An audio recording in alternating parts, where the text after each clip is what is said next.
క్షత్రియులు అంటే రాజులు ఎంత గొప్పవారో తెలుసా? వారు రాజ్యపాలకులు.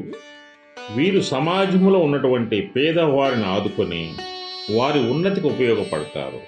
అదేవిధంగా వీరు నైతిక విలువలను పాటిస్తారు, ధర్మాన్ని అనుసరిస్తారు.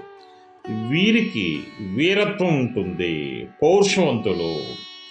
సూర్యవంశ క్షత్రియ వంశంలో పుట్టినటువంటి శ్రీరామచంద్రుడు వారు అయోధ్య నగరాన్ని రాజధానిగా తీసుకొని భారతదేశాన్ని పరిపాలించారు. ఈనాటికి కూడా రాముల వారి యొక్క పరిపాలనే ఆదర్శంగా తీసుకొని రామరాజ్యంగా మేము పరిపాలిస్తామని ఎంతోమంది రాజకీయ నాయకులు చెబుతూ ఉంటారు. అదేవిధంగా ఎవరైతే క్షత్రియులుగా పుడతారో ఈ జన్మలో, వారు గత జన్మలో ఎన్నో పుణ్యాలు చేసుకుంటే కానీ వారు క్షత్రియులుగా జన్మించరు. జై శ్రీరామ్, జై శ్రీరామ్, జై శ్రీరామ్.